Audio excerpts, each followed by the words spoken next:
Assalamualaikum warahmatullahi wabarakatuh. Bismillahirrahmanirrahim. Bapak Ibu, kali ini saya ingin menyampaikan satu informasi penting ini, Bapak Ibu.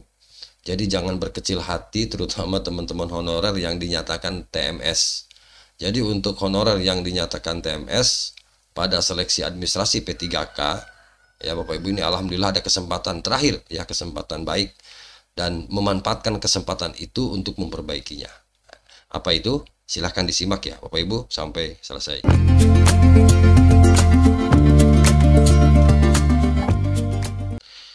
Lengkongayobandung.com ini kesempatan untuk para honorer di mana pemerintah memberikan kesempatan terakhir bagi tenaga honorer yang dinyatakan tidak memenuhi syarat.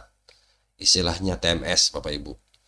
Nah, di sini Bapak Ibu bahwa untuk jadwal pengumuman hasil verifikasi administrasi itu dijadwalkan, semoga tidak mundur ya, ini tanggal 30 Oktober hingga 1 November 2024, tinggal beberapa hari lagi ya, kita tunggu. Nah, sementara proses verifikasi berkas oleh instansi terkait sudah berlangsung sejak dibuka pendaftaran tanggal 1 Oktober. Pelamar yang lolos seleksi administrasi tentu akan melanjutkan ke tahap berikutnya. Apa itu? Bagi yang lolos administrasi tentu tes kompetensi, itu ya Bapak Ibu. Nah, berdasarkan informasi yang beredar, tes itu formalitas. Apakah demikian? Allahu alam juga kita. Bagaimana ya nanti prosesnya?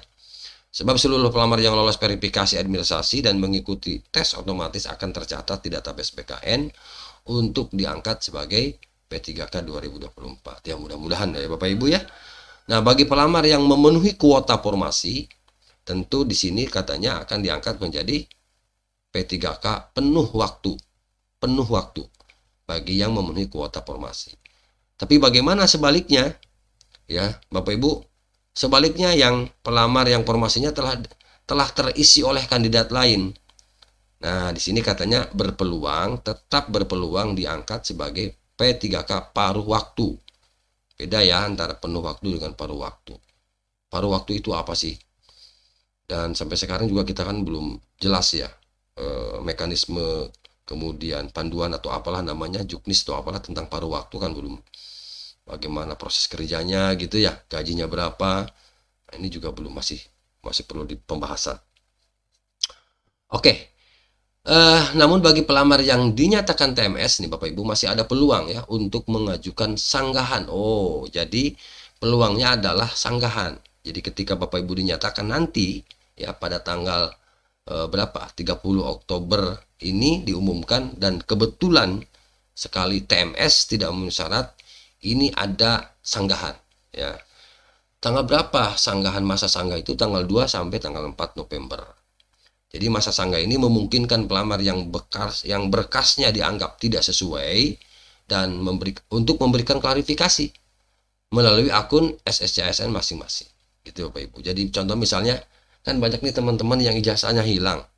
Ya, bukan tidak sekolah, hilang ijazahnya. Mungkin hilang karena kebanjiran, hilang karena kebakaran, kan tidak ada data sama sekali. Nah, kemudian pada saat melamar mengajukan ijazahnya dengan surat keterangan pengganti ijazah. Ya gitu Bapak Ibu. Kemudian di situ kan tidak ada nomornya, nomor ijazahnya, tetapi ada nomor surat keterangan pengganti ijazah misalnya. Nah, ketika misalnya ada penolakan karena berkas yang ini dianggap meragukan, ya Bapak Ibu, yang tadi yang diupload surat keterangan pengganti ijazah, maka bisa disanggah. Ya, mengapa saya mencantumkan nomor itu?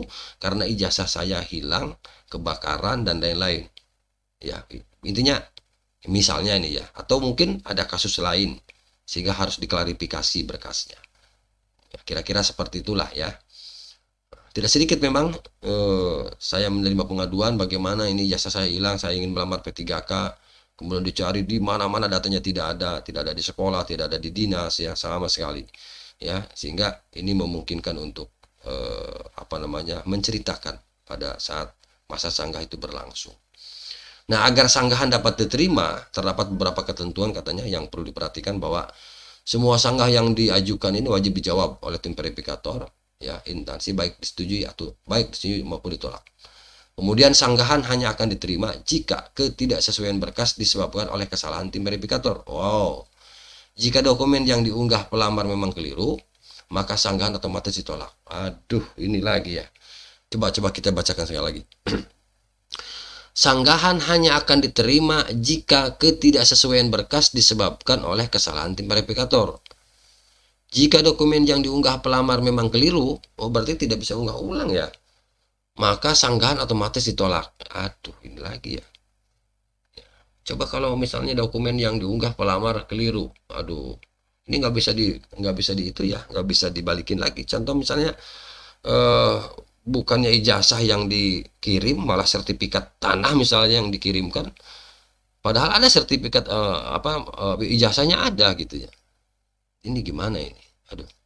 Kemudian yang ketiga, jika TMS disebabkan kesalahan pelamar sendiri, misalnya pelamar di instansi yang tidak sesuai, oh intan ini, maka sangat tetap akan ditolak oleh verifikator. Walah, ini gimana ini? Oke, silahkan berkomentar lah Bapak Ibu ya teman-teman, silahkan bagaimana ini terkait dengan itu ya. Jadi kalau begitu ngapain ada sanggahan juga? Kalau begitu menurut admin nih, kenapa ada masa sanggah kalau begitu ya? Kan misalnya kesalahan pelamar karena mungkin lupa atau apalah sehingga salah mengirimkan dokumen, padahal dokumen sebenarnya ada, kemudian tapi nggak bisa. Ini kalau lihat nomor 2, nomor 3 ini kan nggak bisa nih. Lihat ya. Coba jika dokumen yang diunggah pelamar memang keliru, maka ditolak gitu.